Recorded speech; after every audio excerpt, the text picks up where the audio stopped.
The airlock doors to the facility slid closed behind me, enclosing me in the room of horrors.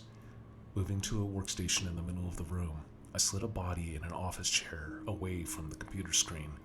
There was a login prompt, but not being an official member of this facility, I wasn't going to be able to get in through normal credentials. I synced my suit's computer and access to the workstation and bypassed the main authentication. The screen automatically presented me with system status and schematics given my engineering role. The station itself seemed whole. That is, it wasn't breached in any major way, letting the MLS environment into any of the corridors. However, a variety of doors and systems were completely shut down as a result of multiple power failures. Some could be power bypassed, but it looked like I would be crawling through vents to get to areas needing repair. The dead silence of the room was occasionally interrupted by scraping and clawing noises, not just from the front entrance, where I'd narrowly evaded death from the bone monster out in the sand, but from all around. Every wall of this place seemed to be alive, some sort of creature trying to find a way through. I moved toward the doorway that would lead toward the first set of corridors I needed to pass through. It opened with a clank. The sound of it echoed loudly against the empty hallways. I stopped in my tracks, expecting some sort of predator to jump out in response to the unexpected noise. The halls of the facility were made of a low magnetic stainless steel. The walls were painted with directions to nearby labs and equipment rooms. These were typically meant for the lab technicians, who were the primary occupants of these facilities. Walking further into the corridor, each step echoing off the walls, announcing my location to anyone and anything nearby. Lab doors on my left and right closed. The windows of the rooms were fitted with one-way mirrors. Only those authorized lab techs were permitted to know what sort of work was done inside. A convex mirror hung in the corner of the hallway, which gave me a good view down to the next section. I breathed a sigh of relief as the view around the corner showed an empty corridor. I couldn't shake the feeling that I was being watched, that the walls themselves were alive with activity. I stepped carefully into a lab room on my left. The metal doors again made an unsettling, loud clank as I stepped through the opening. This room, like the main entrance, also had workstations constructed around the walls. The center of the room had been dedicated to tables where chemical experiments were being performed. At least, this is as much as I could surmise looking at the various flasks, beakers, and gas lines reaching up to each work area. On the wall furthest from me, a gaping hole had been carved out of it. It looked like someone had stacked some office chairs in front of it in a feeble attempt to blockade the opening. Making my way to the nearest workstation, I began accessing the logs contained within the system. Each department had isolated file systems, so that no team working in one area could evaluate the work in another. In addition to the confidential nature of company research, the company also liked to keep their assets from contaminating other areas with ideas for which they were not in their area of expertise. The workstation brought up several logs with experimental data I didn't quite understand. Fortunately, some video logs were contained on the drive, but with partial corruption. Earlier logs appeared to have been saved to redundant drives. The most recent, however, didn't appear to receive the same backup routines, probably due to the station falling into disarray. I needed to understand what was happening in this place I had been marooned. With apprehension, I clicked the first log on the computer screen. The video sprang to life. It had clearly been taken from the workstation, only the image on the screen showed the lab completely illuminated. Several people were walking to and from workstations. Experiments seemed to be ongoing and constant. A middle-aged man wearing a white lab coat sat in the center of the screen. The beginnings of gray dusted his hair and beard. Earth date, December 3rd, 2150. This is Dr. Fitzgerald, logging current findings on the nanotech experimentation. Our initial observations indicate that company sponsors were absolutely correct about the value of this technology. The nanobots themselves are simple enough, yet the tremendous potential they have for our future colonization efforts. Instead of sending an entire ship of colonists to a planet, we could send unmanned vessels and nanobots to construct entire settlements with minimal instruction sets. The potential to cut down on asset time loss in the construction of new settlements is tremendous. Discoveries such as this are reminiscent of those on MLS 24 and 32. Animals and abandoned technology, advancing suit repair technology, or non-invasive surgeries and curatives. I speak for all of our team, our collective enthusiasm for the project. I stopped the recording there. Nanotechnology? I knew a little bit about the concept, but didn't see any value in what they might have discovered here. I looked over the logs and decided to move closer to the current date. There were logs into about mid-March. I clicked on one in the beginning of the month, so roughly 3 months after that initial log. Dr. Fitzgerald greeted me again on the screen, only this time his expression more grave. Birth date, March 1st, 2151. Dr. Fitzgerald logging current findings. The team has had successes in adapting the nanotechnology to some of our own technology. We were able to construct several simple structures modeled after our facility designs. However, the doctor paused for a moment. He almost seemed to be considering whether or not he should continue recording. Our team has encountered several issues with containment. The nanotech, as simple as the programming and algorithms are, has a sophisticated artificial intelligence running in its background processes. In addition to learning our build schematics and how to take our commands, it also is learning the containment systems in which we have confined it. Its capability to learn and adapt to complex machines and biological components was beyond our expectations. Our neighboring lab had a breach earlier today, which caused us to have to sterilize the room entirely. Many weeks of data and AI training were lost as a result. I'm putting in a recommendation to the board that we terminate this experiment until we can refine our containment protocols. There's value in this research, but not at the potential cost of human assets, at least not until we can make advancements on our containment devices and protocols. The screen cleared as the video came to an end. I scoffed at the use of company lingo to define the people they had working at these colonies, human assets. It was clear that it was easier to justify losses by factoring a person down to a cost rather than a life. I pressed on through the log files, feeling like I had limited time to review this content, the walls continuing to emit scratching and breathing noises, the unshakable feeling like I was sitting in some kind of trap. I decided to go to the end of the logs. The files in this area had significant corruption due to multiple system failures. I clicked the last entry.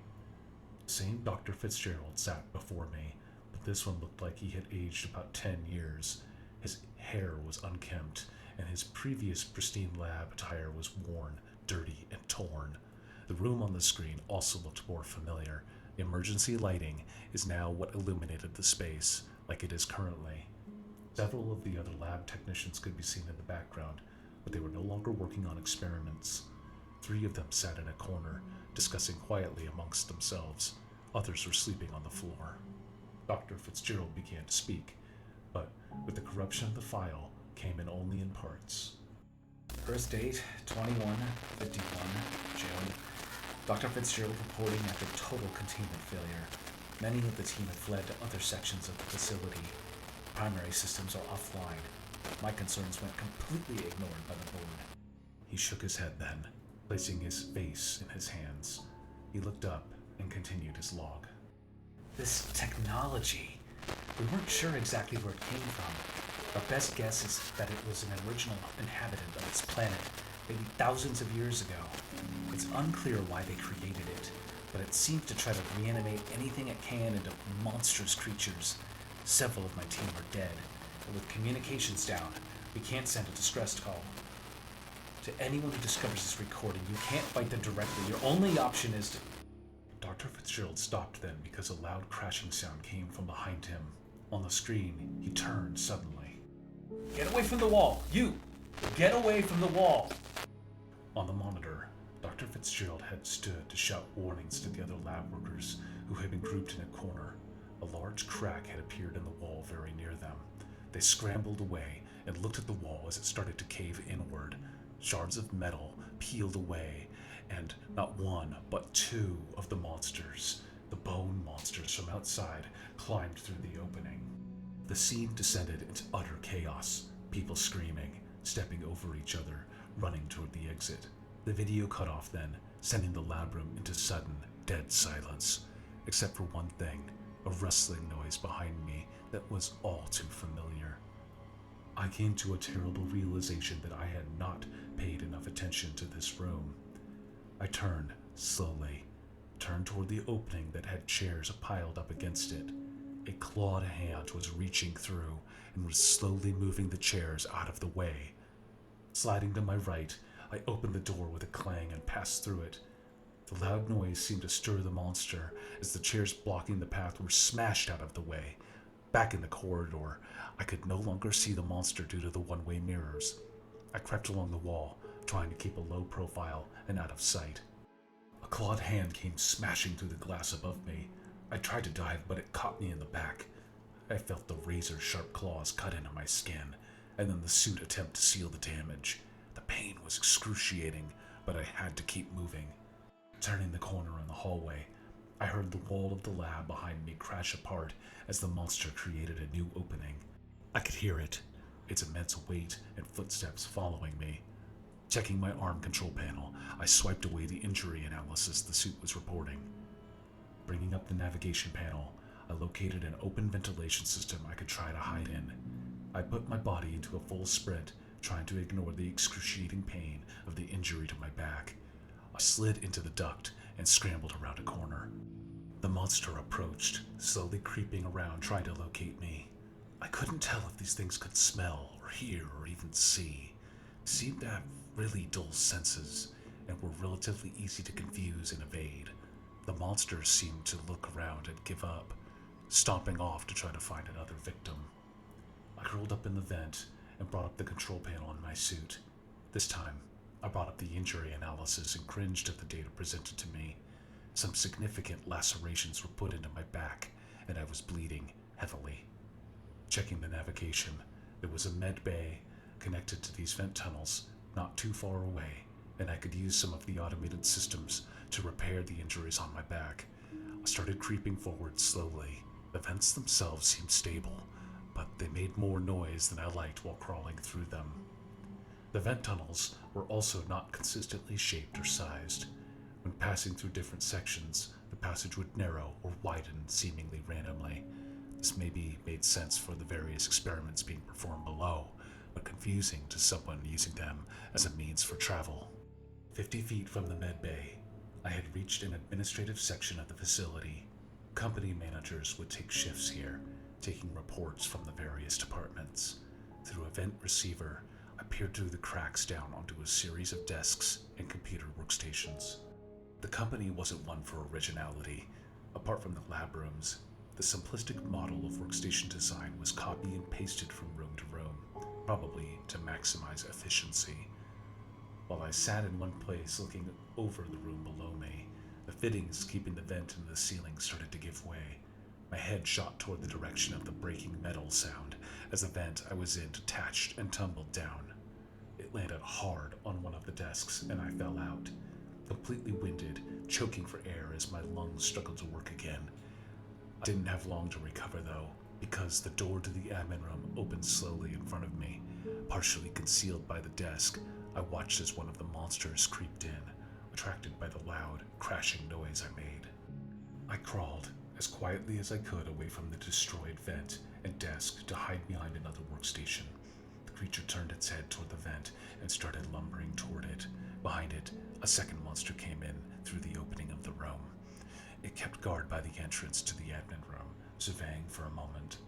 Holding completely still, unable to think of what to do, an overwhelming sense of fear hit me. My hands shook, and I held them to my mouth to keep myself from making any noise. Breathing heavy, heart pounding, the creature started picking at the vent. Frustrated that it couldn't find its victim, it seized on the vent and flung it across the room as if it was a pebble. The crashing piece of hardware destroyed a couple of workstations on the far side of the room. I watched as the other monster seemed to confront the other, grunting and clashing its head against the others. I sat completely frozen, watching them, not sure what else to do. I prayed they would lose interest. "Leave," Please just leave, I said to myself. This exchange between the monsters stopped, as if they heard something outside the room. Both stopped and turned, as if listening to further disturbance. Slowly, they both creeped out of the room from where they had come. Confident they had moved on, I removed my hands from my mouth, hyperventilating and trying to take long, deep breaths to calm my heart rate. The medical bay and treatment for my injuries was just beyond this room. I looked toward the exit the monsters crept out of. What had made them lose interest? I quietly made my way to the door of the medical bay. This door was jammed, and I had to manually open it, which took nearly my last ounce of strength. I tumbled into the room and closed the door behind me. The light in this room was dim, like the rest of the facility. Emergency power seemed to continue operations of the vital care systems, but not so much for the lights. I stood up, feeling as though the pain wasn't quite as excruciating as it once was. Moving over to the console, I prepared the medical scanning device to review my injuries and prepare a treatment.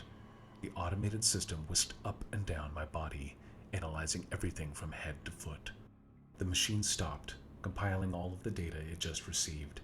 Diagnosis would be in roughly 5 minutes based on the available data. I moved away from the scanning station and looked around the medical bay. The light of an arm control pad glimmered at the far end of their room. I approached, aware of every step I was making. I realized I was looking at another body. At least, this person wasn't moving.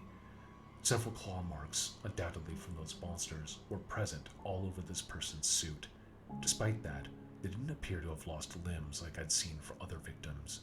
This person also appeared to be holding a pistol in their limp hand. A single shell casing had rolled to a resting place nearby. The smell was terrible, as if the body had been left there for months on end. As I scanned the body further, my jaw dropped as I realized I recognized the man. This was Dr. Fitzgerald, my only key to what was happening in this place. His head was cocked to the side, eyes lifeless, blood sprayed most of his face. He had clearly taken his own life. I looked to his control panel then, curious if he recorded any further messages into memory. There was one locally stored video message, recorded by the user of this suit. Eager to know more, I downloaded the file and played it on my own device. An image appeared of the doctor. He had clearly seen better days. His survival suit had been scarred all around, just like his body was currently. He spoke then, any semblance of professionalism lost from his voice. We wildly underestimated them, their ability to learn. We were interested in their ability to manipulate machines. Perhaps this oversight is the height of irony, but they were the ones who were interested in us. He pointed to his head then. When he brought his hand down, he rested it on the pistol on his belt.